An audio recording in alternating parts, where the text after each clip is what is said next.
Рахмат. Негизи адам баласынын жаратылышы ушундай экен. Деги эле кызык экен ойлоп отурсак. Адам баласы ушундай тежик, ажымылык жаралган экенбиз. Ары бас десе бери басып, бери бас десе ары баскан ушу. Бул өздөтүгү адам ата менен обонеден эле байкаса болот, өзүңөр билесиңер. Адам ата менен обонени бул дарактан жебеги эле ушунун алмасынан десе, так ошондон жеп алып, бейиштен кубаланып чыккан экенбиз. Бул биздин каныбызда, генибизде бар бу. Азыр кичинекей бу тили чыга элек баланы карап отуруп, бу проводко тийбе, тийсең өлөсүң деп көргүлөчү. Мындай басып кетсең, сен кеткенден кийин так ошол жерге тийип көрөт да. Анан кана дейт. Жат десең жатпайт кичинекей бала. Укта десең уктабайт. Жалынсаң да, алдасаң да көнбөйт да такыр. Коркутсаң да болбойт. Сабасаң да болбойт. Андан көрө баарыңар жатып отуруп, жатсаң өлөсүң деп туруп, кайтарып отур деп жатып алгыла, силерден мурда жатып уктап калат да.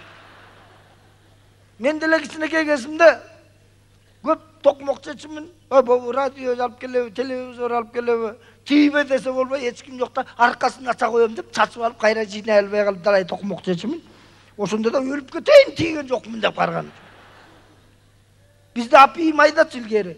Апийимден жебей өлүп каласың, бу кырганын жебегин деп ушинтип каябай эскертип өлүп каласың да ушинтсе, мен ойлодум да өлгүчө жемек болом депчи.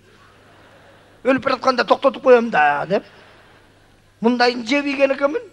Дагы жакшы келе атканда токтотуп калып турдум. Өлүп кала жастап больницадан айыктым. Көрсө бул бир чоң наркомандын канча бир күндүк дозасы экен айла. Ал эми бул кичинекей, ара чоңдорчу. Өзүбүз кызыкпыз. Тамекинин сыртына коробкасына тамеки тартуу ден соолукка зыян деп жасабыз дагы, жазып коюп, ичинен алып чегебиз да. Анан чегип атып окуйбуз керек болсо. Тамеки тартуу деп дембедем соруп. Ден соолук, десе калтырып койчу, койтурчу деп коет. Ден соолукка зыян деп. Арак ичип атып, акыл айтабыз балдарга. Мас бу сөзсүз. Арак ичпегин. Арак ичсең киши болбой каласың. Деп. Өзүндө айтпайт, бир жаман көргөн кишисин айт. Арак ичсең жамбылдай болуп каласың деп. Мисалы да эми. Түшүндүңбү десе, түшүндүм дейт. Кел, түшүнгөн үчүн алыбиели деп анан жамбыл өкө алыбие талаң. Ал эми наркомания вообще жоюлбайт деп атпайбы? Жана байкам айтат. Жоюлбайт, себеби адам баласы туубаса наркоман болуп жаралганбыз дейт. Мына күнүмдүк ичип аткан чайыбызда чакаин деген наркозаты бар дейт.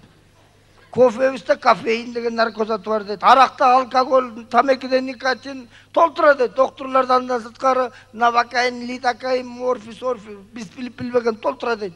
Андан сырткары эң негизгиси катеин деген бир коркунучтуу наркозаты бар дейт.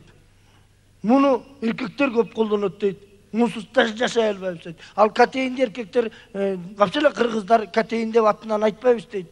Тергеп айтабыз дейт да, коркконубуздан, себеби ошончолук коркунучтуу дейт. Ал катеинди биз жөн гана катын деп коет экенбиз да. Бу дагы наркозатына кирет экен, себеби наркозаты деп эмнени айтабыз десем айтат, наркозаты деген канчалык адамга зыяндуу болсо дагы ошончолук муктаж керектүү нерсе наркозаты деп эсептелинет экен. Ошон үчүн катеиндер дагы канчалык бизге зыяндуу болуп, канчалык азабын тартып атсак дагы, азабыбызды колубузга жеп атсак дагы кайра эле болбой, катеин деп эле турат экен. Айланайын катеин, келчи катеин деп эле. Башыбыз менен жер касып иштеп эле, эс тарткандан баштап эле катеин алыш керек эле деп эле. Ушинтип эле. Ташы балдарыбызга да катеин камдап, сөйкө салып бирөөнүн кызына, бел куда болуп эле, балама катеин кылып берейин дедим эле деп эле турат экенбиз. Эртеден кечке иштеп, катеинсиз бир күн жашай албайт экенбиз. Бат эле чумобуз чыгып кетет экен, мындай жаткан. Эртеден кечке иштеп тергенибиздин баарын кечинде айланайын катеинме деп чөнтөктүн баарын аңтарып, бак электен ылдый күбүп, өткөзүп колуна берип, эртең менен кайра шүмшүйүп, айланайын катеин тамекеге тиймеп койчу деп ушинтип турат экенбиз. А катеиндерибиз дагы укмуш наркоман болот экен булар дагы. Булар дагы жана героинге уйкаш героин деген наркозатын көп колдонушат экен. Героинсиз 1 мүнөттө тура алышпайт экен да булар. Героини жумуштан, не дай бог, 5 мүнөт кечикпесе бүт өлдү ал. Каякта жүрдүң айланайын героин. Кайсы катеиндин колун кармадың деп таң аткыча азабын колуна берет.